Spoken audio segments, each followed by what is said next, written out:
J'ai choisi d'aborder les graffitis d'église qu'on trouve un peu partout dans n'importe quelle église ou abbaye.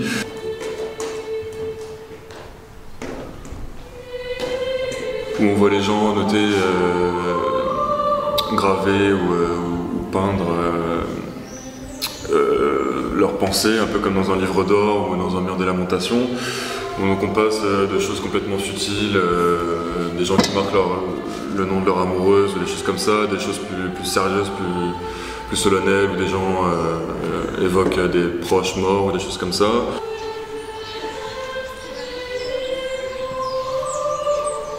Ça m'est déjà arrivé de dessiner à l'extérieur, mais pas d'attendre à ce que les gens viennent me poser des questions. Donc c'est intéressant, oui, d'avoir leur point de vue.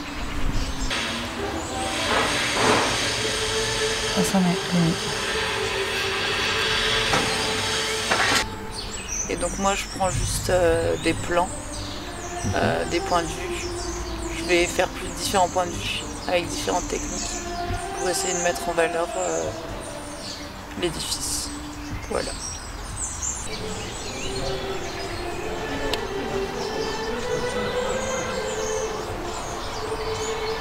Je viens d'école d'architecture, celle de Bordeaux, mais j'ai toujours pratiqué l'art pour moi-même.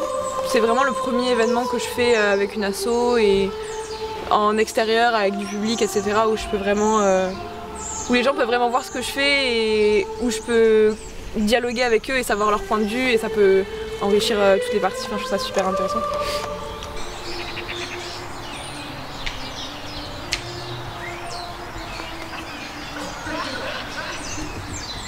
La peinture, c'est une découverte, c'est la première fois que je peins. En fait, que je peins vraiment en grand. J'ai déjà touché un peu la peinture, mais j'ai jamais vraiment, je me suis jamais vraiment lancée dans quelque chose de grand et de fini. Je faisais toujours des petits essais sur un petit papier.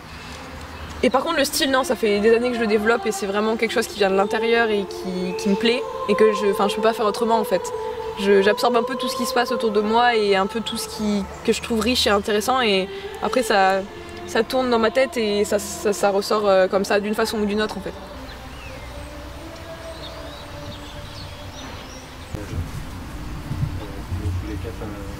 Et après, il y a des reconservations assez variables, mais sinon, de l'exposition aux intempéries, de l'orientation, le soleil aussi. Ouais, ça joue.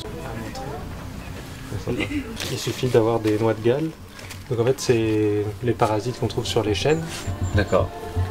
Et ça, c'est la coque en fait laissée par l'insecte. En fait, c'est une espèce de cocon. Ça ressemble à des noix. Quoi. Et en fait, on va les broyer un petit peu, mais même comme ça, et on va les mettre à bouillir dans l'eau. Et après, une fois que ça va être chaud, en fait, on va rajouter de la limaille de fer.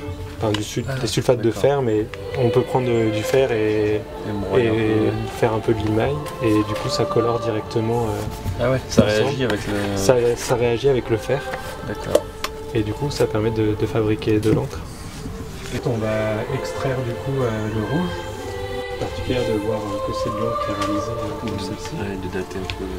Et si vous voulez mettre vos initiales, des choses comme ça, rentrer dans le jeu, rentrer dans la discussion, je vous invite, je passe un petit feu, et c'est tout.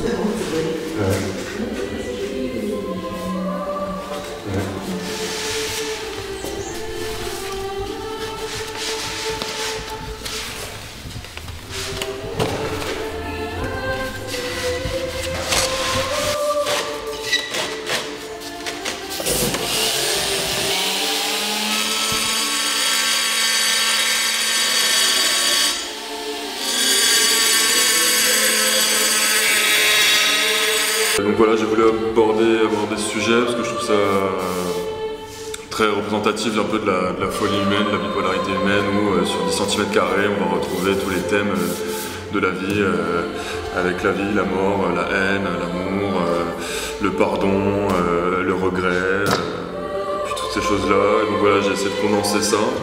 Et du coup, dans ce cadre-là, qui était la création in situ à l'abbaye, de continuer le dialogue en invitant les gens à mettre leurs petits mots et de prendre place dans cette discussion Et donc voilà, de m'approprier ça et l'offrir aux gens et de continuer ça.